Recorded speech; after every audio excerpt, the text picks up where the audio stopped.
Why do you want to convert a black university to a miniature white university by doing the teaching and using the same procedures and techniques and materials, information, and same as white folks are doing?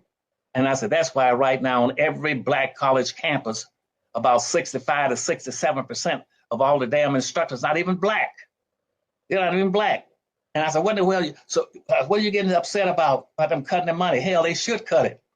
Maybe get rid of half those damn people that are not even blacks at a black institution. And to get rid of those who are incompetent and shouldn't even be there in the first place because they're not qualified to be in it. What's going on, family? We are back. It's me, PC, and look who back. Guess who's back? The Rona still got him, but he's still fighting. Mr. Patrick P, Patrick I, Patrick T, Patrick the gangster man, whatever. No, I'm just playing. Patrick, Professor Patrick. Y'all get to know him as Professor Patrick. He back in the building. What's going on, man? The people miss you. You had your Rona. How you doing, bro? How you feeling? Hey, man, you disclosed my Rona. Did you disclose your Rona? Yeah, I told everybody. Oh, okay. Yeah, so that's why I told you too. But I just wanted people to know so they can show you some love. And they sent you some love, bro. That's why you feel better. Nah, they need to show a little more. You can show me love by going to Cashapp. You need some more NyQuil. I need some tussing. Yeah, but now welcome back, brother. Appreciate y'all, man. Yeah. Yes, sir. Yes, sir. Glad that you back, brother. Yeah. So today's topic is something I've been wanting to talk about for a while, and I've been trying to figure out a way to not just bandwagon, but also incorporate what happened with Deion Sanders at Jackson State. But we're gonna talk about HBCUs today. I can talk about HBCUs. I'm a graduate of one. Matter of fact, I'm on FAMU campus at least once a week. I grew up on the HBCU campus. I went to a HBCU, and I'm still on the HBCU campus. All right, so I can talk about the HBCU because I've been through the experience and still experiencing it. So I have a clip from Dr. Claude Anderson. It's a conversation between Dr. Claude Anderson and Boyce Watkins and Dr. Boyce Watkins, and they're talking about HBCUs. But I want to put in the mind frame of, have we failed the HBCUs or have the HBCUs failed us?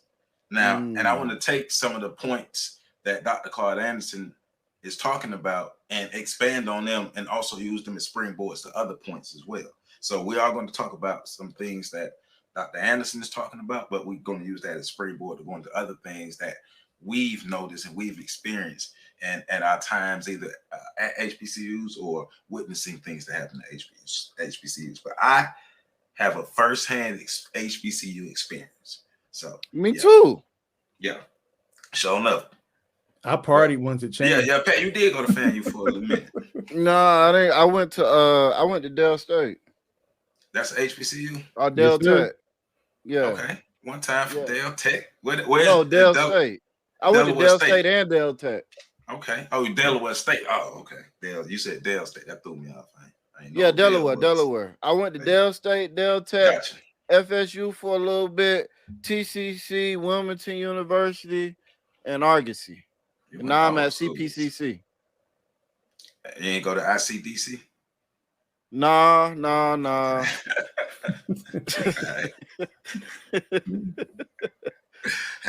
Hey, so let's go ahead and get to the clip. Let Dr. Anderson take us off, and then we're gonna go from there. Y'all know how we do. Buckle your seatbelts, get your pen and pad. Let's do this. Hey, and we love y'all too. Thank y'all for the support.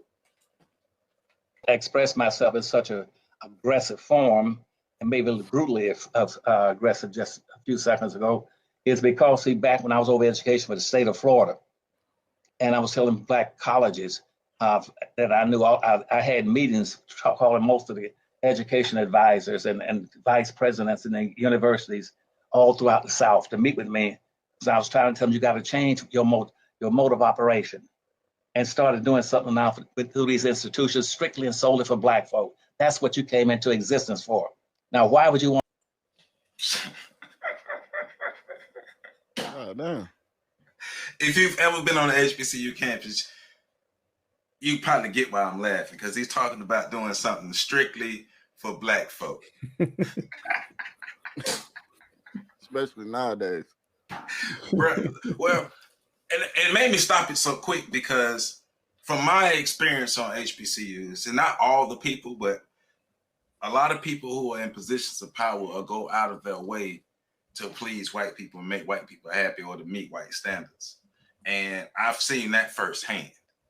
I'm on the HBCU campus, and I'm seeing staff and professors trying to mold Black students to be more palatable for white people. So trying to mold Black students to be more palatable for white spaces instead of encouraging Black students and showing Black students how to flourish in Black spaces, create Black spaces, and enhance Black spaces. And so that's why I'm stopping it right here, because I'm with him on this. Like, we don't, most of the people who I went to an HBCU with, to say that they were a culture into learning more about what it is to be a Black person in America is laughable. That's laughable for most of the people that I went to an HBCU with. Now, there are some who got that information because they willingly went and got the information. Some of them got it by proxy, just by being in the surrounding areas or in the environment. But for the most part, HBCUs are not doing stuff strictly for Black people. For one, some of these HBCUs can't, because they state-run institutions like mine, and I always call them WHBCUs because they take white money and white people run them anyway. So some of them can't do that because the money not going to allow them. The other ones won't do that because they still trying to appease white people. That's just what I want to say about that. Y'all want to add to it? Mm-hmm. Go ahead, Peck. I mean, y'all got the background of actually going on the campus. I know from other experiences. So you go ahead, Pat. I come in. No, I was just gonna say, in addition to that, a lot of them now, because they're so disconnected from the community, you know, they're like, when I'm thinking about Johnson C. Smith here. Yeah, I'm calling out names in Charlotte. I was talking about FAMU. Where, you know, a couple of years ago, I heard them on radio, one of their administrators on a radio station, talking about how they were actively going after Hispanic students and Latino students and other non-Black students to fill out their roles. And when asked why, it was very short, non-detailed answer was given, which was, we don't have enough Black students. Now, you know, there was no real detail given behind that answer. The person doing the interview didn't push them on why you don't have more Black students, or, well, if you don't have enough Black students, why wouldn't you go after Black students? We are in Charlotte. There's a sizable Black population here in Charlotte, North Carolina. Yes. None of those questions were asked. It was just, we don't have enough Black students, so we're going to go after these other students. And it was a conversation centered around diversity and education. And that's a whole nother conversation. So there was a real HBCU, Hispanically Black college and university. I think they're trying to remove the Black out of it. And I'm just saying, but for right now, though, you know. Oh yeah, for right now. And the reason I say that, and I know a lot of HBCU graduates, they get bothered with me, and I've had a beef with HBCUs for a while now for a number of reasons. But the fact of the matter is, all of them are trying to be like the prominent PWIs, which means that it's only a matter of time before they're trying to get rid of their Black population too. I'm just saying. Yeah. You know, and Joe, you hit on it. The HBCUs, a lot of people don't really know the history of HBCUs and how they actually got started. A lot of the HBCUs got started, you know, around the time when you had so-called white philanthropists looking for places to educate their half-Black offspring.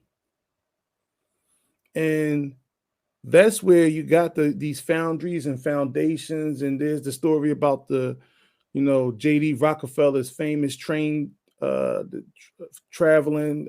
He went on this trip, I believe it's through the I-95 corridor. in which he just started plucking off different spaces to house and create HBCUs and to fund them.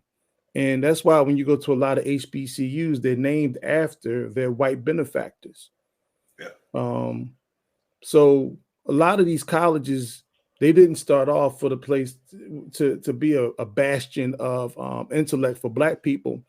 It was more about controlled opposition. So, you know, you have the brown paper bag test. You have the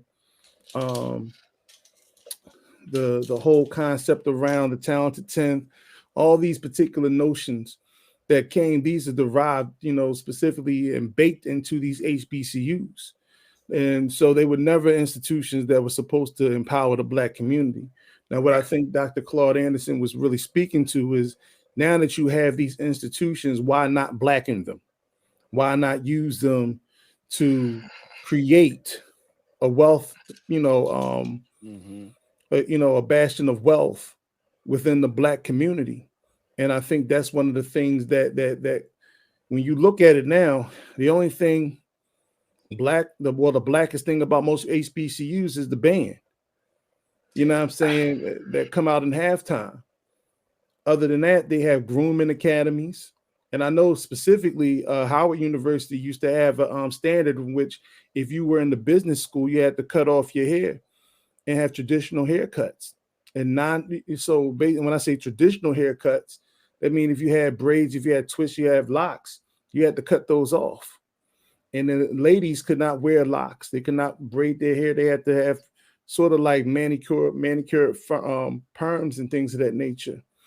So when you really look at it, they were truly grooming Black people Black students to fit in to the corporate world, the corporate environment that's not run by Black people.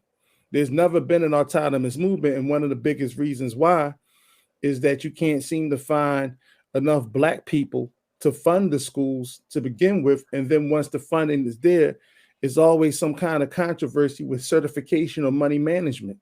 So there's a lot to be unpacked with this conversation. But I agree with Dr. Claude that we've missed several opportunities to create a class of educated Black folk that can come back and actually do something well for the community. See, what you're speaking to now is what I've noticed and what I call the cycle of fucked up. In general terms, or in better terms, I say the cycle of messed up for us. So there are a lot of people who went to HBCUs who are frustrated, disenchanted, and they are not giving back to the HBCUs. They will not, because their experience was not favorable. And they will not give back. Some of them can't give back. But so you have people who are angry at the HBCU who didn't have a good experience, but the individual is not supporting the school. The school is not supporting the individual. The staff is not supporting the school. The teachers are not supported by the staff. The teachers don't support the staff. The staff don't support the teachers in the school. The community is not supporting the school staff, the teachers, and the students. School staff, teaching the students, not supporting the community. It's a cycle. All of these people find something to hang on to negatively to not support the other entity in this. And there's no continuity. So because there's no continuity in this, you got this cycle of fucked up that's going on. And that's why most people, because even if you can't, if you're not in a position to give back financially, there are other ways to give back to HBCUs: time, resources, information, education, all those different things. Go ahead. It's funny you mentioned that, because we used to do this thing here in Philly with a couple brothers. It's called the Block by Block Black Captains. And one of the things we did was have a play day for the children in the park out West Philly. It was Carroll Park, out 48th and Girard. So anybody from Philadelphia, especially people who in the West Philadelphia area, they know what we're talking about. Talking about in that park, which is littered with violence, and the neighborhood is just riddled with, shootouts and things of that nature. But on this particular day, the Sundays that we were out there, they were the gangsters and the drug dealers would sort of like call a truce, and they would actually help us maintain, the safety of the children on those particular days. Well, when our program stopped, we couldn't get the funding or we couldn't get volunteers. Villanova University adopted that park. And one of the programs that happened with Villanova University is they had their people come out, clean up the park. They had their people change around, and upgrade all of the equipment and, the swings, the monkey bars and sand pits and all those other things. And they made it their commitment to be at that park every weekend. We don't see commitments like that from HBCUs.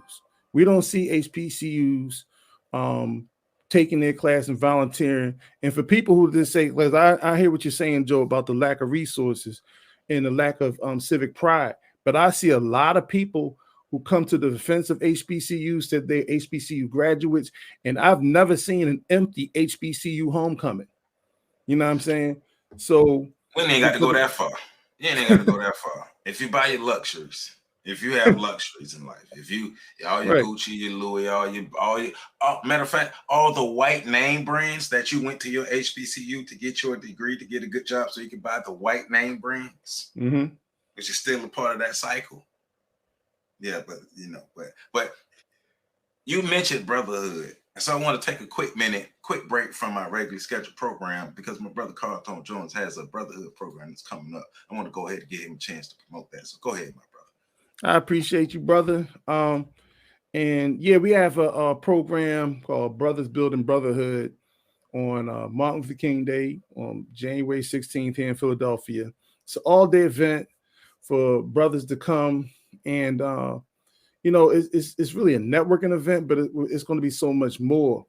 We want to talk about creating an opportunity for brothers to start working together collectively, based in the principles of honor, integrity, loyalty, and respect.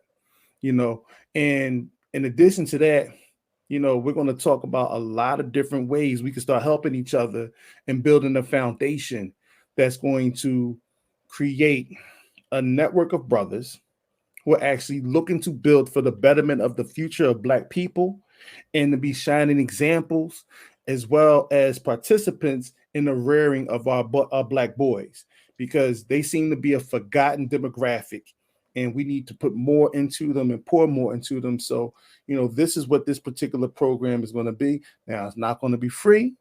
The registration is $25, and your registration is simply sent a Cash App to Prof CTJ. That's Prof CTJ, and PROF CTJ.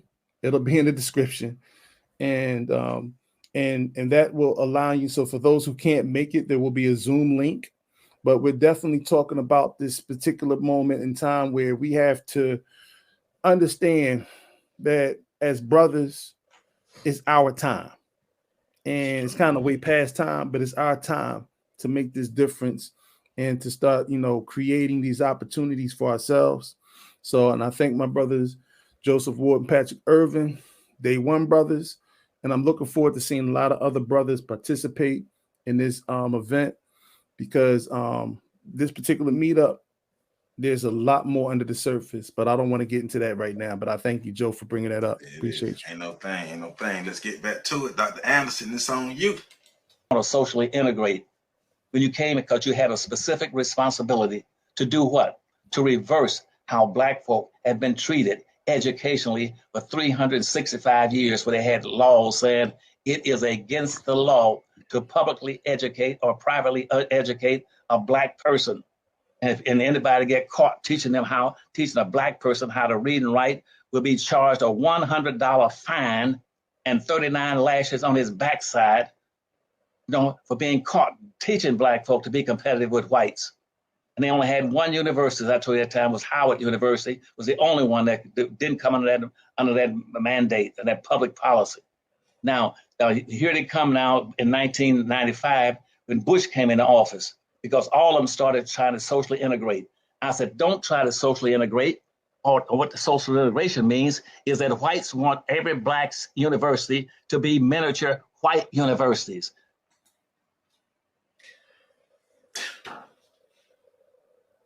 go to a HBCU. That's a chocolate version. A lot of them chocolate versions, right? So, first part he's talking about is using the HBCUs to re-educate the Black students to be able to actually empower, actually get real results for Black people in Black America. So I've said this before and I'll say this again. I was fortunate during my time of attending FAMU. I'm a graduate of FAMU psychology program. Anybody who's a graduate of FAMU psychology program who actually paid attention and got something out of it, you're proud to be a graduate of that program because that was an African-centered program. So a lot of the information that we're talking about and we're learning from like Dr. Anderson, Dr. Welsing, Dr. Akbar, Dr. Joy DeGruy, Dr. Amos Wilson. So my professors actually learned from the people that I named. Dr. Welsing used to actually come to FAMU. Dr. K.K. Cambone was a contemporary of Dr. Welsing, Dr. Anderson. So I was actually able to learn from people who learned from the masters. So my education was a bit different. I had a truly African-centered psychological education at FAMU. Once again, most of the folk that I went to FAMU with, damn near all of them, didn't scratch the surface and getting that type of information, that type of education. I remember being in, it was one class I was in, and dude was going off on us because we weren't taking the information serious because we was reading The Miseducation of the Negro, and we weren't taking it serious. But that was my single experience within the psychology program. Before I got to the psychology program, I was learning everything everybody else was learning. I was being coached the way everybody else is being coached. I stand on it, and I solely believe it. Most Black people who go to HBCUs will not come out of that with the mindset to be able to uplift and empower Black people or even help Black America get better. They're going to come out, once again, with that mindset of being the best Black person to be another piece in white America. Mm-hmm. So, yeah. We're not reversing that education. We're not reversing the miseducation that at these HBCUs, in my opinion, for the most part. Well, I think it speaks to what, like what was said earlier. And I think Dr. Anderson understood what he was saying when he was trying to get Black HBCUs to change course. I think the rest of the community doesn't really understand what's going on. HBCUs, as I said earlier, are assimilation camps. Right. They are exactly what he said that they were turning into. I believe in the 90s, they were already that. They are miniaturized white universities. All of them are trying to, everything they do is a duplication of what the prominent PWIs are doing. And our culture is so loaded with this I know philosophy. I call it the I know. It's the in name only philosophy. INO. We got winos. Wives in name only. We got as far as the HBCUs go, we got supporters and boosters in name only. Binos and sinos. All of this stuff in name only. Yeah, they profess it. They wear the clothes. They wear the guards. They come out the homecoming. But are they really doing anything of any real impact? No, they just saying it. They're wearing the label without any of the responsibilities that are supposed to come with the label. And that's why I say we like the problem with HBCUs at this point is core. The whole thing needs to be blown up and rebuilt. Yeah. Because you have people now at the root of it that are continuously trying to prune the tree and cultivate things that are not beneficial for the community as far as the community developing. And this is something we talked about in PC's documentary as well. The Independence Day Project. They aren't focused on the community developing and growing. They're focused on transforming Black people into melanated white people. And that's just, it's never going to work because, as we talked about in earlier shows, white people are not going to accept you because you speak like they speak, wear what they wear, and know what they know. Right. You're not white. That's Kanye. They, if we didn't learn anything else, historically, the celebration of Black Wall Street and the infamous way that Black Wall Street was destroyed should have been case in point, ground zero for understanding what you just said, Pat. That no matter how much you do as Black people to emulate white society, you will never be accepted. Dr. Claude Anderson comes from another Black Wall Street type town in Durham, in which the same thing happened, in which their Black Wall Street was burned down. And his family was prominent members of it. Right, exactly. Owners. I believe they owned a cab company or a bus company or something. You know, so this is proof positive that you can't emulate them and hope to for them to accept you into their particular horde. They understand this. This is the primary exclusion of white supremacy. Black people are not allowed. Right. And unless you're the entertainment, you're there on some type of service.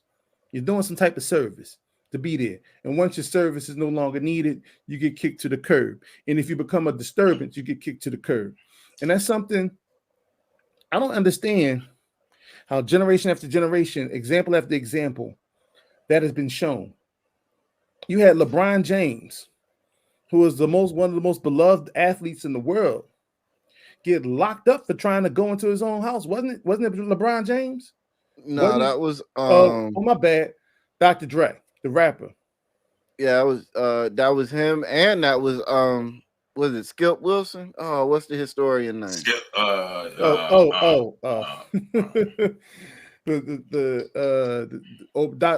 President Obama's boy. Yeah. What's it? Why can't none of us remember his last name? I think it's I want to say Bayless. No, it wasn't Bayless. It was the historian dude that does all of the Black history documentaries on Netflix and shit. And but we call him Skip because he conveniently skip a lot of history when he doing his stuff. Yeah. So we know what you're talking about. Historically, it's never going to be that way. And we look at the universities. They tried to emulate the white universities. You have the Skull and Bones outfit that's located in Yale and Penn State University, but then you also have the Black Boule, the Sigma Pi Phi, who identify as the sort of the Black version of the Skull and Bones secret society. And amongst them, the Pan-Atlantic Nine, which, all the Greek organizations, which follow in suit to the white Greek organizations. Right. So you have that. You have an air of arrogance, nepotism, but what you don't have is a culture that looks to build on its own culture. Even when you have people now trying to build and recreate Black townships, they're doing something from an elitist perspective. How you gonna do that at an HBCU when all the supposedly educated people have adopted ratchet culture? They all want to be street Negroes. They want to be hood Negroes. They want to be HBCU people have adopted the lowest of the lowest of Black culture. When I tell you, when I would go on HBCU campuses to party, how it felt like I was walking through North Philly. It just shouldn't feel like that. Man, I'm on FAMU's campus almost every Friday. It looked like a Glorilla video every Friday. I'm on camp.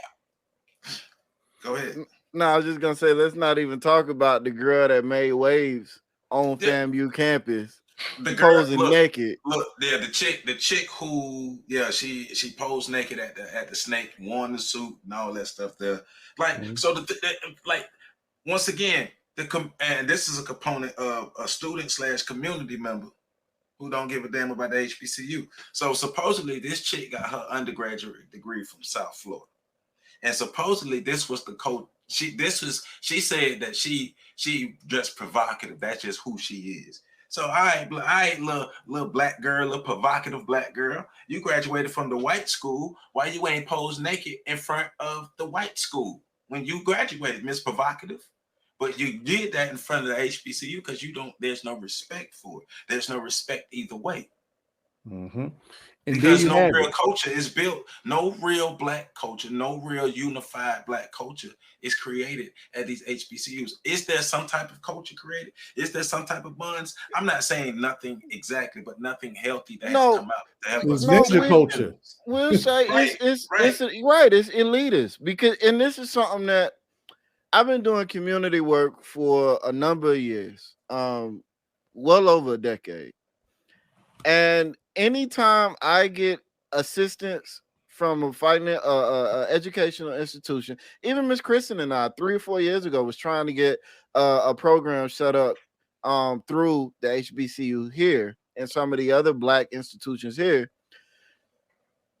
They always want to treat, when it's black people trying to do stuff with them, they treat them like it's a racket. You know, they trying to get something over on you. The white people, it's painful to say it, but if we wanted to go that route and really do something from the community, we'd have better traction with the PWIs in the area. And this is what really makes it back. And one of these days, I'm gonna duplicate this experiment with proof. And it's not really nothing that we don't know, but it's gonna be something to prove the point. It was about 5 or 6 years ago. I was trying to put a program together here in Charlotte, and I couldn't get the black institution here, all black HBCU to join in on it with me. I needed support. It was something that was too big for one person, one small group of people, which is what I had with me at the time. I sent the white person in. They had a meeting. They got a meeting with the president of the university to go on with this idea, the same idea that I got railroaded out of. I didn't even get past the gatekeeper. Not only did they get past the gatekeeper, they got straight to a decision maker in both the HBCU and the black institution up here. So it's again, so when I hear, and I'm saying that to say this, when I hear the community doesn't support the HBCUs, I'm like, I think there was a time when the community did, but the HBCU never returned the favor. The cycle of what? Fucked up. You remember our experience with FAMU's president, him lying to our face, telling us that we can do an event that we created for the community, to celebrate the community, to try to build a bridge between the community and the HBCU. The brother, we sat down, me and 2 other brothers went into this meeting with the president. We laid out our pitch. He told us he had our support. He would even help us. He'd probably be a part of it. Next thing you know, he tried a couple months later, or like a month later, he act like he didn't know what happened. Like 3 men didn't sit in front of him and try to create something to build a bridge between the community and the HBCU. So yeah. It's trifling, man. Like we have, I'm just saying, we just got firsthand experience. I just want to say that, my bad. Yeah, it's trifling because, you know, this is once again another opportunity that shows that it doesn't matter what class of black people we're talking about. There's very few of us that actually want to get to that part where we're actually seeking our own autonomy, our own ability to do for self.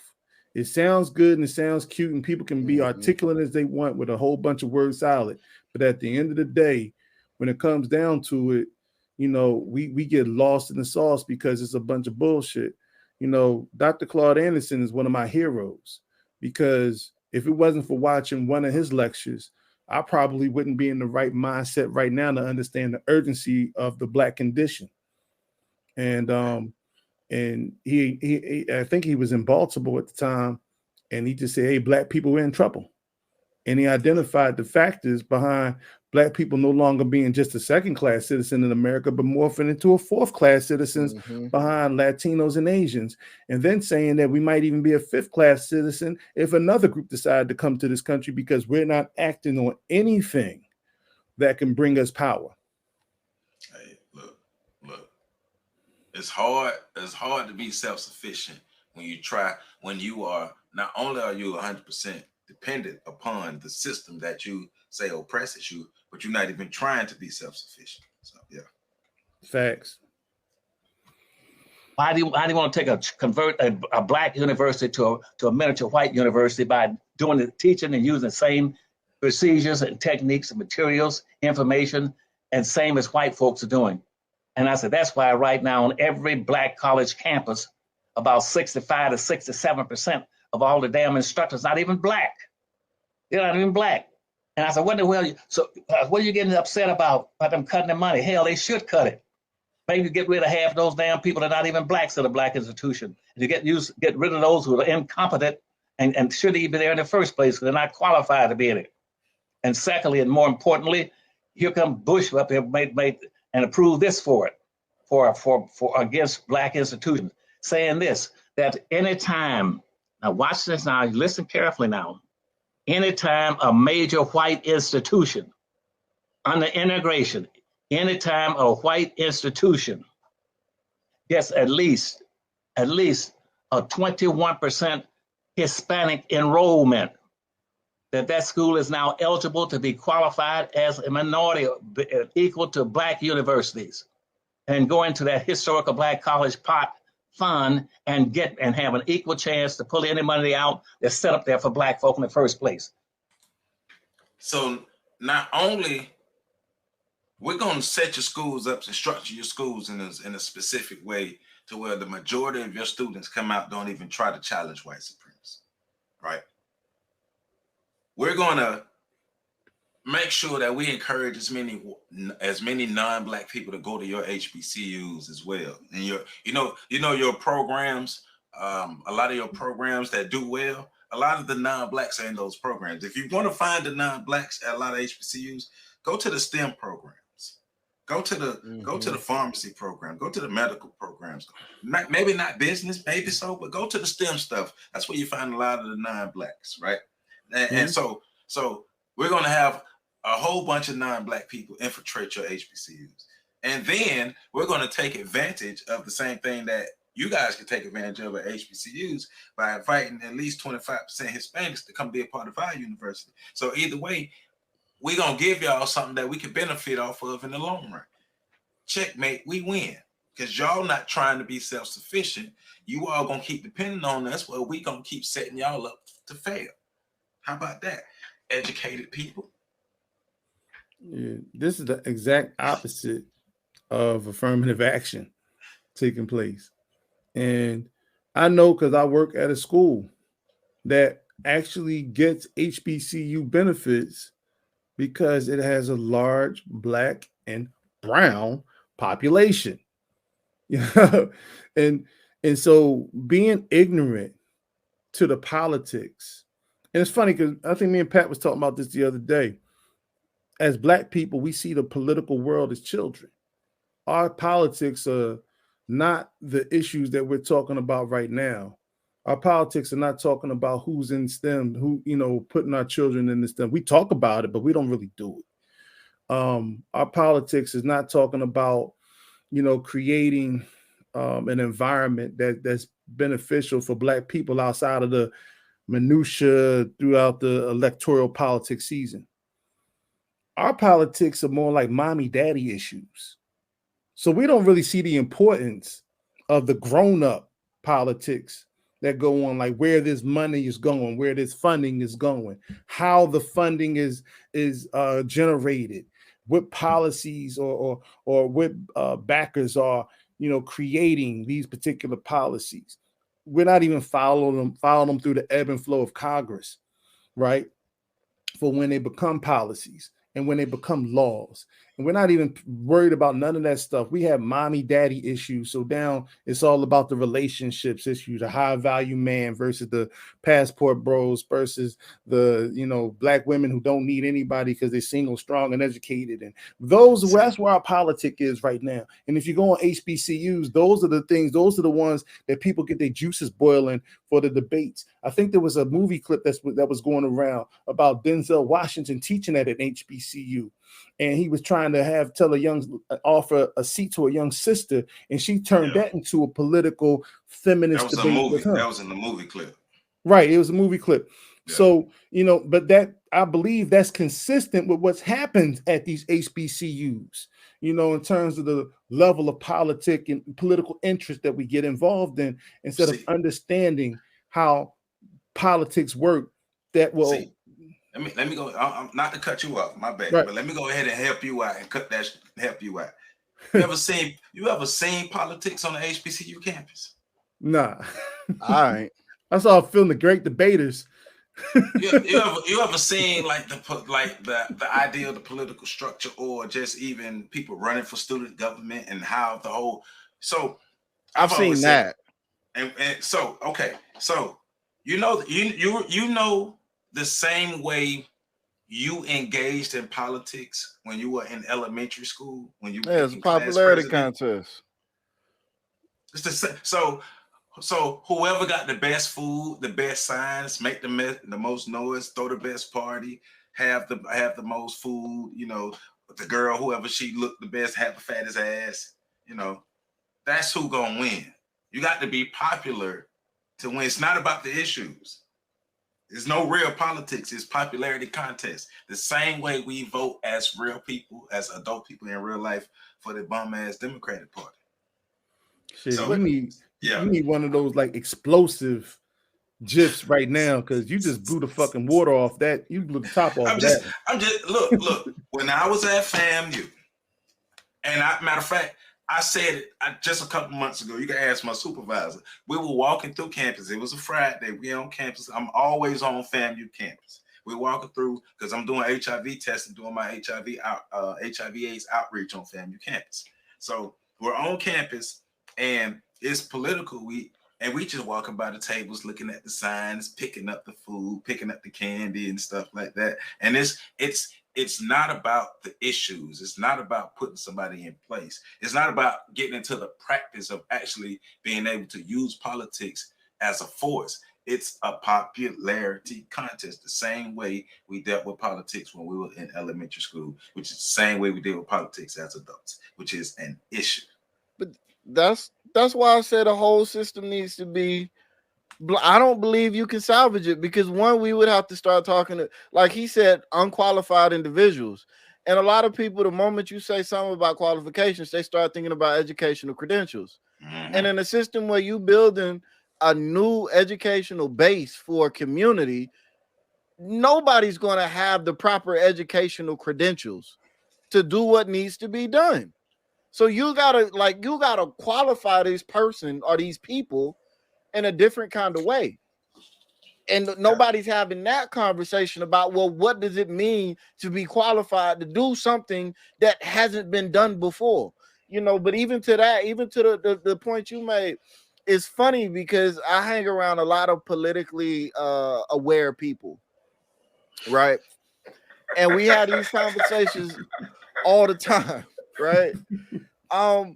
And I don't even, because they already know how I feel about them. So if they watch the show, they shouldn't be offended, because I've said all this to their face. Some of them hate Trump. Most of them hate Trump's guts.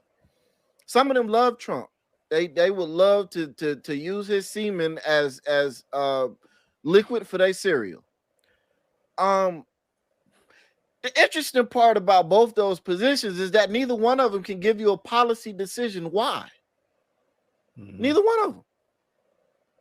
Neither one. And that's black people in America. When you hear them talking about how much they hate this particular politician or how much they love that particular politician, ask them for a policy decision. Popularity contest. Yo, it's funny that you say that because it takes me back to when Obama was in office and people would be just talking about my president's black. And I would say to him, I said, you do realize that he doesn't have an infinite term, that his term is going to be over. And there's going to be a response to him being in office. Well, I don't care because right now our president's black. And then they care now, huh? They care now, huh? Well, they don't care now. They cared 3 years ago. Go ahead, PC. Yeah, I mean, all I would hear was, "Oh, look at how he walks. Oh, he can sing. He's so articulate and well spoken." These are black people saying that a president is articulate and well spoken. Right. That's a whole show right there. That's a whole show right there on the fact that black people were using white compliments. Right. For the president. But you see his wife?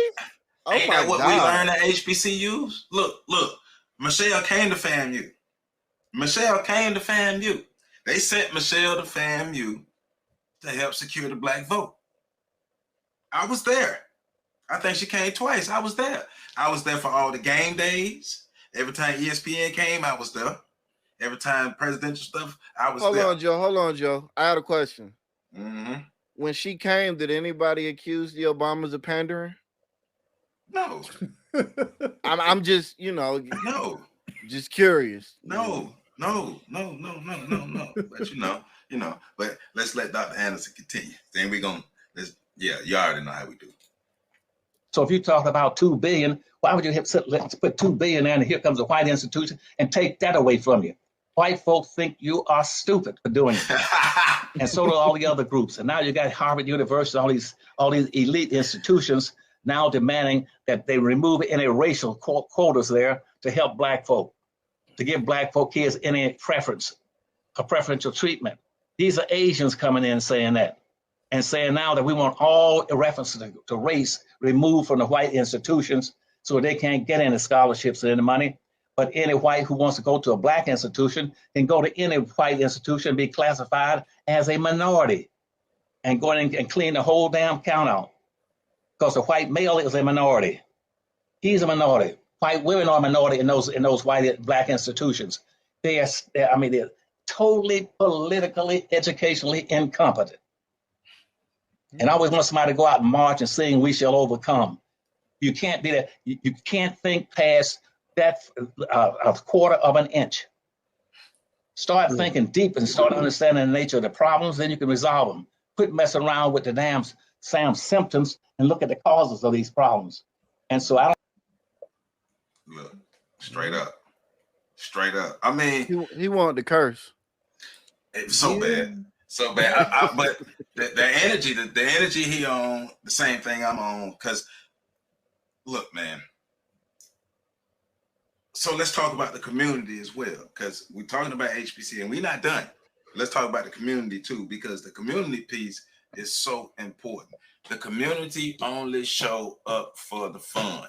The community only show up for the parties. The community only show up for the band and the football. The community only show up if a celebrity shows up. The community don't show up for the everyday regular things that the HBCU need. So yes, at the same time, we're talking about the HBCUs, community people, the community that surround the HBCUs. I've been living in, I've lived at least 5 minutes from FAMU damn near all my life. The community don't support the school and the school don't support the community. It's when you see Dr. Anderson, and he's getting up there in age and he's starting to have the revelation that damn, with all this information that we've been putting out there, somebody should have been taking notice and being able to utilize this information to make it actionable. And I think that's the biggest frustration that he feels when you look at this and then you see black people playing dumb, going along to get along. And especially if they feel as though, listen, as long as I get my bag, I really don't care about what goes on with the rest of the community. That's when you have it. The niggerdom of the black community is the culture right now. The ratchetness is the culture right now. The I don't care, the rugged individualism is the culture right now. It's on the college universities, but it's permeating throughout the entire community. And as long, it don't matter if we're on the Titanic. As long as I look good while the ship is going down and the band keeps playing, I'm gonna keep dancing. And that's what you're seeing at these colleges, these HBCUs. And I know it's frustrating. And Dr. Claude Anderson said, think a little deeper. And I'm starting to question if we can think a little deeper, because the more I talk to majority of our people, especially the educated, it seems like the more educated they are, the dumber they are when it comes to having common sense and being able to actually apply that information, practical application of the information to the circumstances surrounding them. And then it's like, as long as they can talk their way out of it, like these motherfuckers got game. Excuse my language. They got game. As long as they can talk their way out of a situation, it's like academic jive or something, intellectual jive. They can talk their way out of a situation. A lot of people use some, like I said earlier, word salad to dance around all the topics that he's bringing through, and he's using straight talk. He's not speaking academia here. He's talking straight talk. Why did Jackson State lose Deion Sanders? Maybe it's because they found some people in trunks. Maybe it's because Cass was robbing him in his damn office. Maybe it's because somebody got shot on campus. Not to mention the administrative things that was going on. And the fact of the matter is, you had a celebrity, all-time great, coaching your team, but the school president wanted more precedence and wanted more prestige than this man you brought in for that particular purpose. The community and the school failed the program, the children, right? So if you went in, when Deion Sanders came in, if you expected him to stay long term, that's your fault. That's your fault. You should read the tea leaves. All you people who have your pro-black mindsets and think everybody's supposed to operate pro-black, and when they don't, you get mad, that's your fault. That's your fault, because you don't like to live in reality, right? Realistic people didn't expect Deion Sanders to stay there long term. Deion Sanders, out of his mouth, his overall goal is to be the head coach at Florida State University, his alma mater. That's his overall goal, not the NFL. That's what I heard out of his mouth, to be the head coach at Florida State University. So Jackson State is a stepping stone. We knew that going in. A lot of y'all want to lie to yourself. We knew that going in. Now, while he's there, to keep him longer, you got to keep him happy, which means all the nigga stuff got to stop. Let's just be real. Everybody who's graduated from HBCU and everybody who's done business with a HBCU, we know they do nigga business. We know that.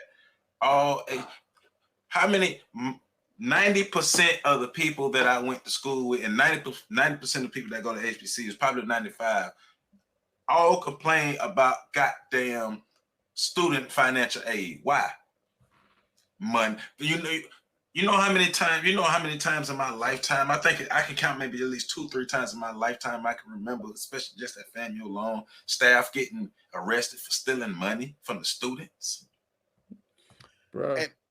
Go ahead, Pat. No, I was just gonna say, and it is a cultural thing, because we went to 2 separate HBCUs that were 1,000 miles apart, and we're hearing 2 different groups of people have the exact same complaints. Why are HBCU students around the country, damn near all of them, having the same experience when it comes to finances? Bruh, Cheney University went like a whole semester in the winter without hot water. And don't they got issues with the dorms? Let me dial that back. Not a whole semester, but they went a few days. They went several days without hot water.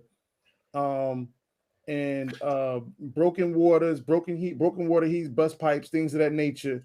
And I don't know how long, but you know what I'm saying? Like and I remembered it. That's why I'm looking it up, because I know how people are with liable and all that other stuff. But I'm reading all the stories. It was a process where a dorm. Okay, so it went a week in the winter.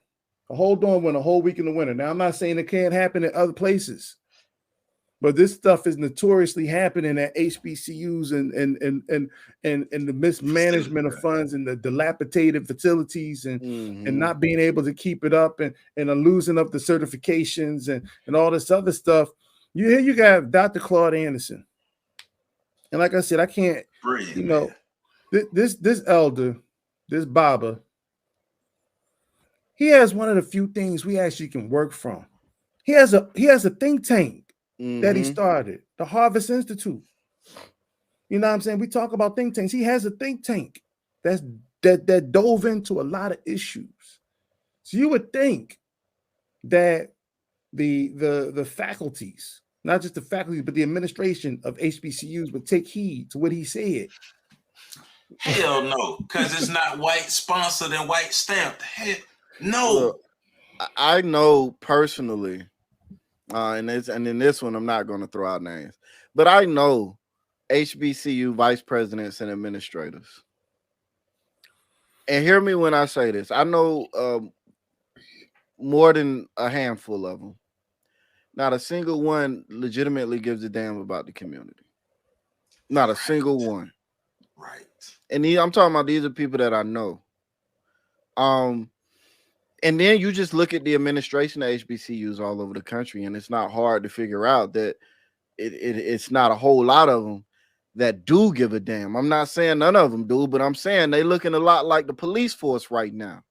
You know what I'm saying? Like you telling us that it's all good, but your actions ain't really showing us that it's all good. So, but again, I just go back to I'm trying not to go off on a because I can get going. We be talking about HBCUs for hours. But the fact of the matter is they need to be blown up because right now they're doing more harm than good. They're churning out a bunch of elitist, bougie black folk that think that they're above and better than other black people that didn't graduate at all. And even better than those that didn't go to a HBCU. Like it's a unique kind of elitism that comes from HBCUs where they think they better than you and better than them and better than these people, but not quite on the level of the high school graduated white person. It's weird. It's real weird. I don't care about none of that college stuff if you're still getting ratchet results. I care less about where you got your degree from, how long you sat in the classroom, who you learned from, who your mama is, who your daddy is, none of that.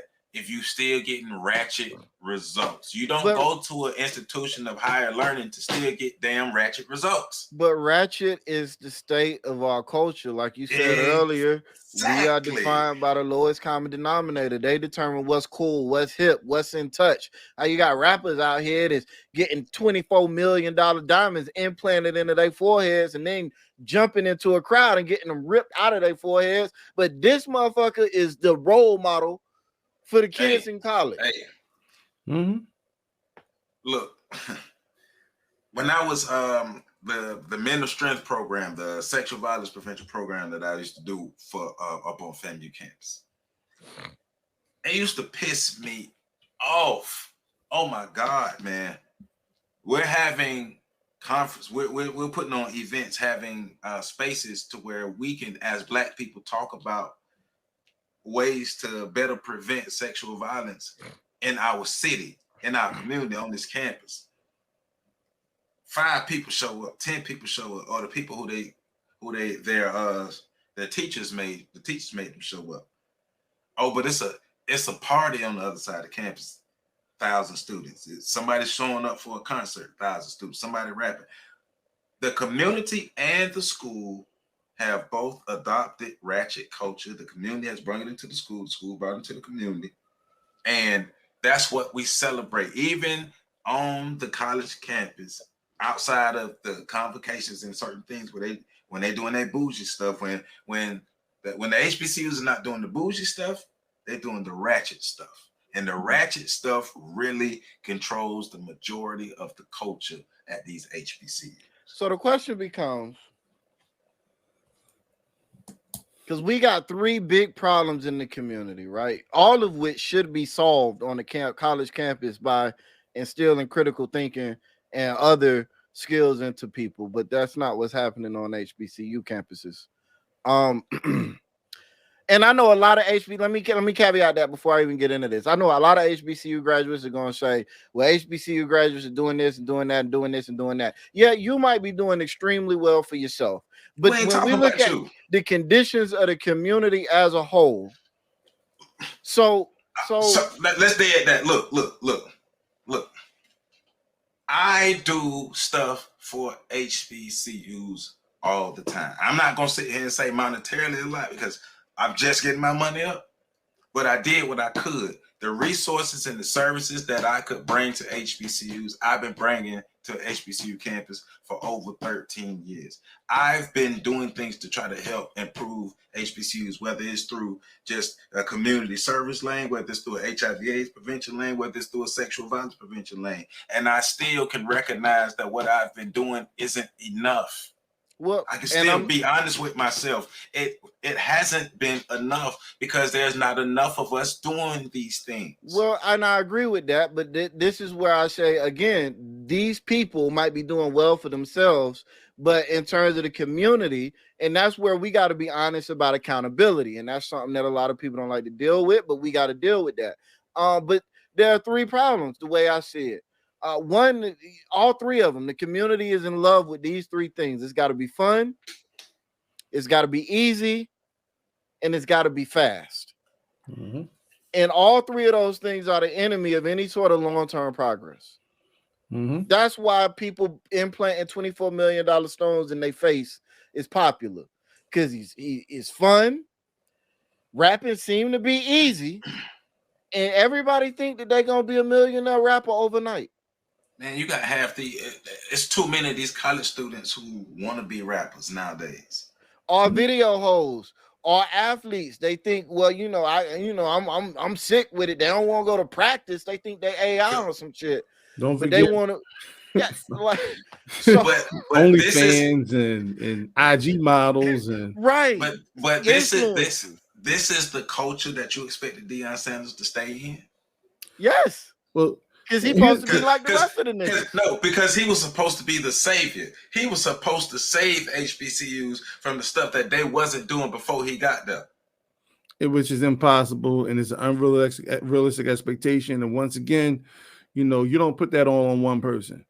If it's going to be a culture, the culture has to be ready to move. Malcolm X always said the worst thing you can do is try to bring consciousness to sleeping people. And our people not just sleep, they're in a coma, and in this coma, they are partying their asses off. One of the things that I heard that argument too, Pat.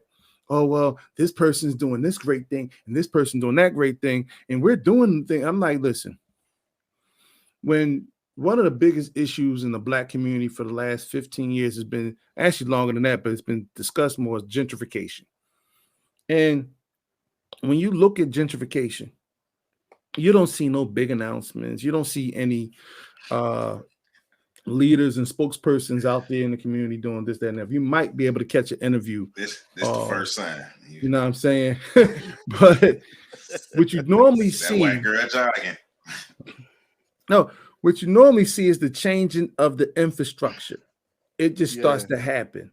The street lights, the lamps, they get replaced with new polished street lamps. The public transportation stops and hubs, they get all upgrades. You start to see the streets get, repaired. You start to see the lights in the alley have been out for 10 years. Now all of a sudden you have lights in your backyard and your driveways. You start to see all those different things.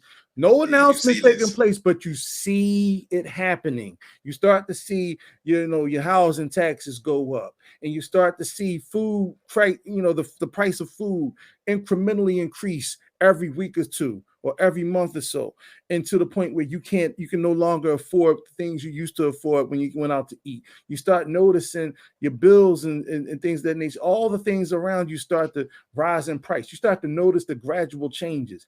That's what happened when you see a community changing. When you don't see Black people building anything. You don't see it. You see us have these obscure, revelations. Well, this group of Black people got together and they built this. This group of Black people got together, built that. That's all fine and well. but it's not community change. You haven't changed the infrastructure. You haven't changed the political structure. You haven't changed the economic structure. You haven't changed the social and cultural structure. In fact, nigga shit is what you like, which is why Atlanta turned into the biggest ghetto in the country when it used to be the Black Promised Land. Oh, It's still the Black Promised Land. That's why it's the biggest ghetto in the country. Yeah. I mean, but we have to be honest with ourselves, because one thing you're hitting on is we've been putting band-aids on bullet wounds. I can admit a lot of the stuff that I've been doing, a lot of services that I've brought to these campuses and I've been a part of have been band-aids on bullet wounds. I can admit that. We didn't have the real resources to really tap into what we needed, but we wanted to do something. We saw some change needed to be made, and we want to just get active and start where we were. So now we're at a place where we have more resources and more understanding. Yes, we can do more now. The only problem is we ain't got the people, but we do have more resources and more understanding. So if I gotta do it by myself, I gotta do it by myself. But I'm honest enough with myself to realize that, yes, I've done some things on these campuses.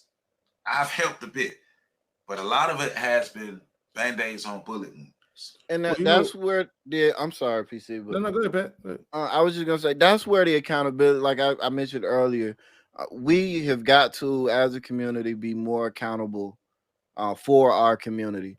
I've been doing community work for 20 years.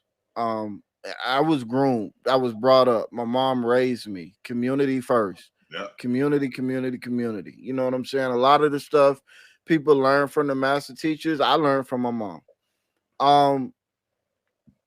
So I've been doing stuff all my adult life, and I can still sit back and look at everything I've done and say that none of it was enough.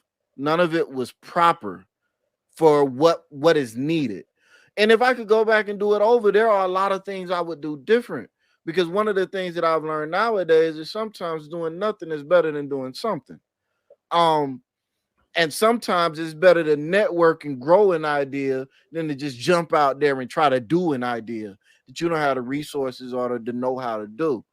And so we've got to be serious about this accountability thing. You starting a Black grocery store, wonderful accomplishment, absolutely wonderful.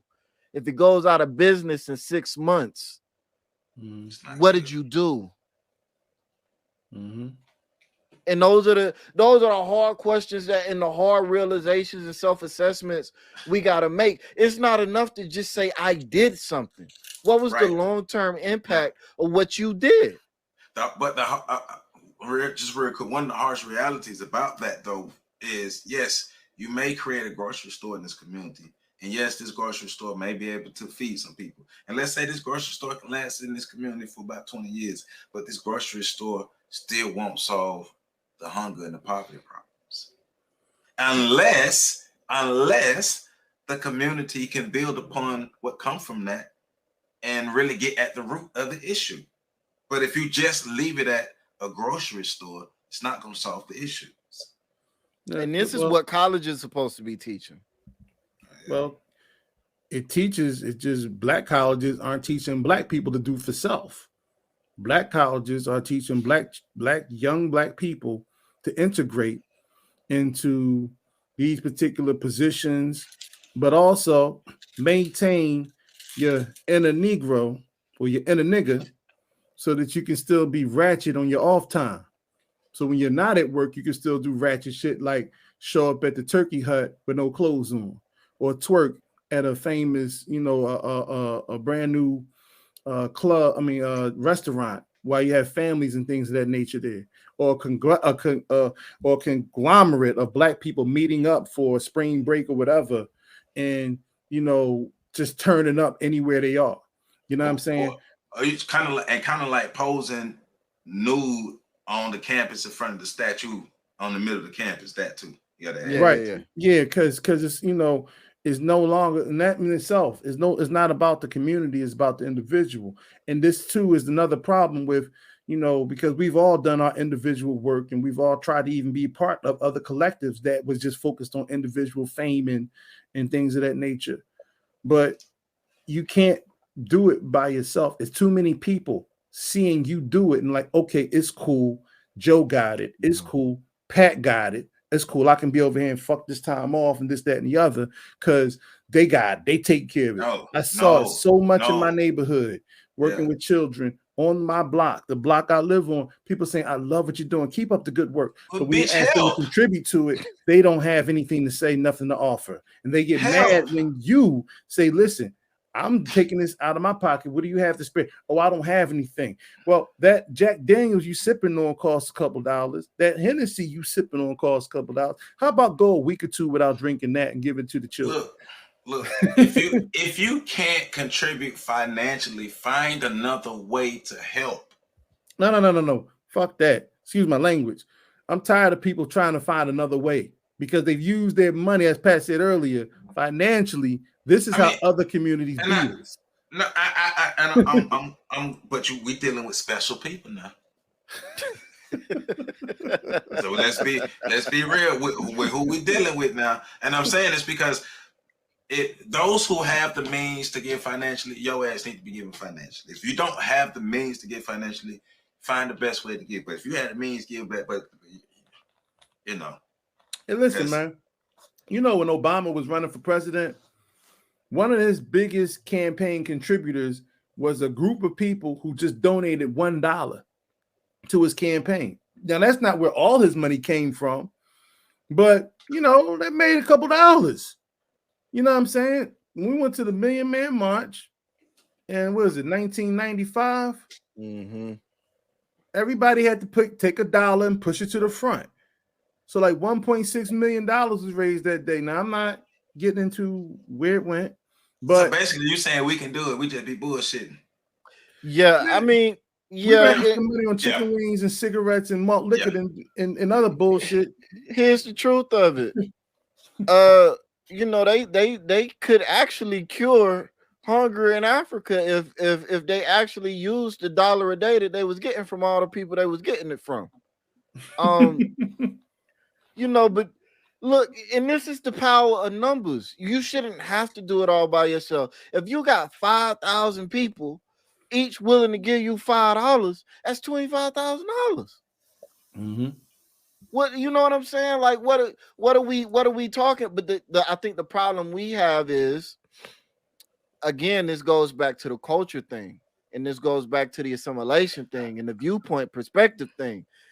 And 9 times out of 10, when black people ask black people for money, the black people listening to the black person asking for money think that a scam is being progressed. Mm-hmm. And I can't say that those people are wrong because a lot of the times the scam is in fact being progressed.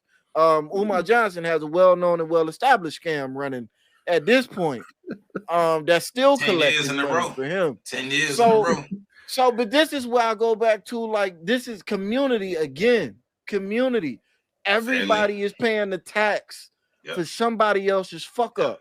And that's where it's got to be bigger than us. That's why I keep saying everything's got to reset. It ain't just the HBCUs. It's the pro-black nationalist community need to reset. Everything needs to fucking reset because at this point, the people trying to do things nowadays, we can't afford the tax that comes from the fucked up shit that was done before we got involved. Think about the next motherfucker that come up talking about I want to build a school for black children. You better, oh boy, you better be able to sing like Michael Jackson. But no, ain't no singing. You better have a white bitch smiling behind you saying it's okay. But that's why I started off saying. Excuse my language. The HBCUs have failed the community, and the community have failed the HBCUs. It's a collective failure on all parts. Yeah. I mean, and that's just what we can't sit here and act like it ain't. We can't keep lying. You want to keep lying, you want to keep being delusional, you want to keep doing all these things, then it's not going to help. Right? This thing gonna keep getting worse. Get in where you fit in. How can you help? Help. If you don't want to get your hands dirty, damn it, give your money.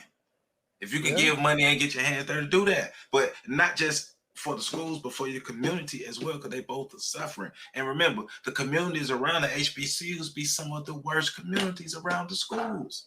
And remember real quick, the good faith rule that we talked about, that's how we reset. We got to go back into interacting with each other in good faith, not in stupidity and blind loyalty and fandom and obedience. Now, research, ask some questions, that's cool, but you got to interact with me under the assumption that I am going to do something beneficial for you, and I need to be doing the same in my interactions with you. I think that's how we reset. It's a mind switch. It's a psychology thing. But I'm sorry, go ahead. Yeah. No, it's we have to, like you said, cultural reset, and it has to start young. Yeah, because we got to have young students too, who are going to demand this at these units, at these institutions and universities. They have to demand, be raising a culture that demands that this is the academic. And then you have to have a community that creates teachers that look like them and work for them at these universities and institutions. And then while we're doing that, we have to make sure that we're the ones funding it.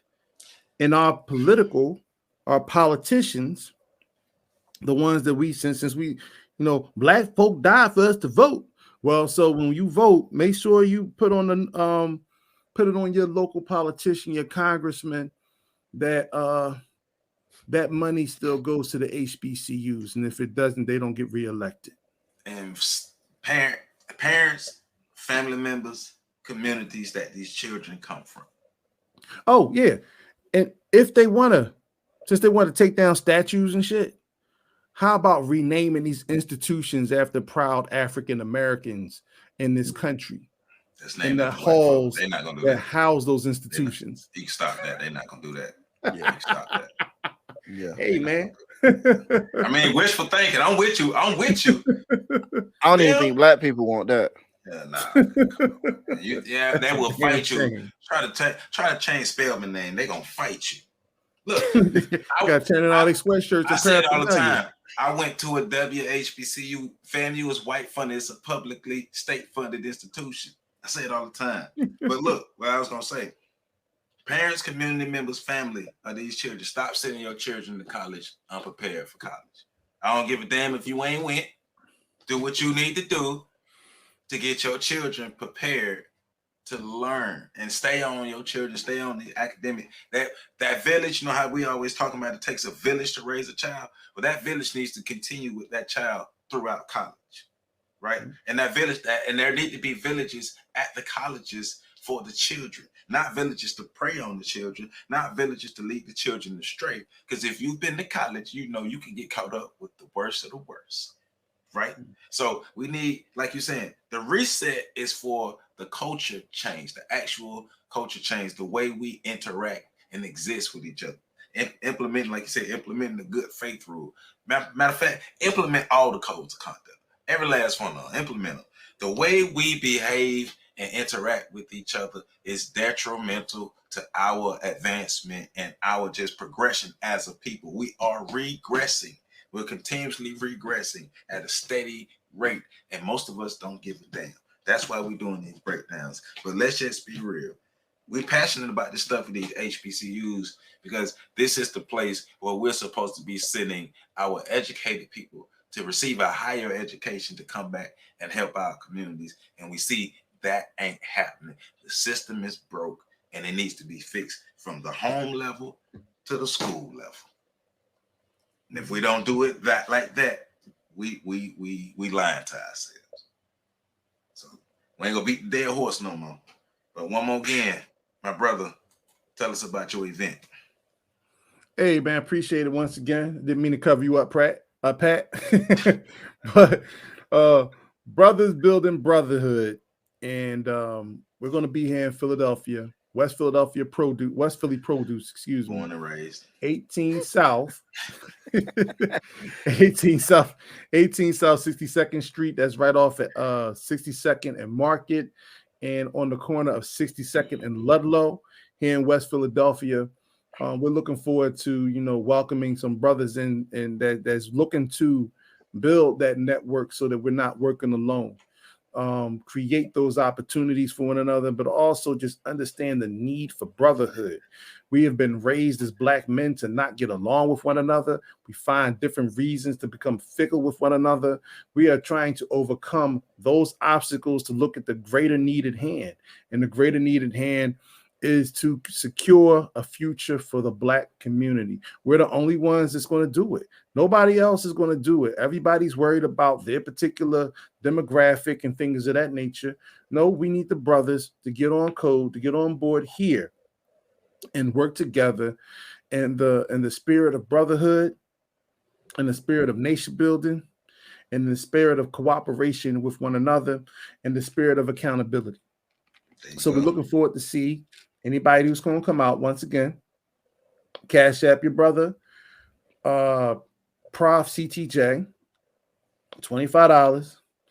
And if you don't have $25, then we'll catch you at a later date, because this is about seeing who's committed. And if $25 is too much of a commitment, then I wish you well. You know what I'm saying? No love lost, no hate generated. But we're only going to deal with people who feel the need to invest in the future of Black people, specifically Black men and young Black boys. So once again, brothers building brotherhood, Martin Luther King Day. We're going to serve breakfast and lunch for the program, and it's going to be a powerful session. And it's not going to be a one-off. So I'm just letting y'all know that now. Thank you, bro. Appreciate you. Yeah. And we're going to end with a quote from your book, 2020 Through the Eyes of a Social Media Revolutionary. Oh, thank you. Page 58. This is coming from the standpoint of a behavioral health consultant and mobile therapist. I can tell you that therapy, and you can take therapy and put anything else in there you want, only helps those who are accountable and ready to apply lifestyle changes to their situation. Hallelujah. I just opened up the page and that's what I came on. So the ancestors wanted us to talk about this because it lined up. It lined up. Hey, Hallelujah. man, that's how we do. www.ontheshoulders1.com. I do want to thank everybody. They tried to sink my channel. They tried to crash my channel, but I'm still getting my views. I'm still getting numbers on this channel, and it's because of you people, my family, you people have been supporting this channel, keeping this channel going. I'm guessing y'all loving the information. We loving that y'all loving the information. We're going to keep giving it to you Monday, Wednesday, Friday, every day in between. Keep rocking with us. We love you all. Thank you all for everything, because on the Shoulders of Giants, as soon as I get my monetization back, we're gonna hit the thing. Because I learned that when they demonetize you, they put a little block so you don't really get all your views. So yeah, they try to suppress your homeboy, but we're gonna come back. But I appreciate you all for helping me stay afloat. So I love you all. We're gonna keep doing what we're doing, and we're gonna keep pushing forward and make sure we keep working in our community to help make it better. Joseph Ward, Professor Carl Tone Jones, Patrick Irvin, we up out of here.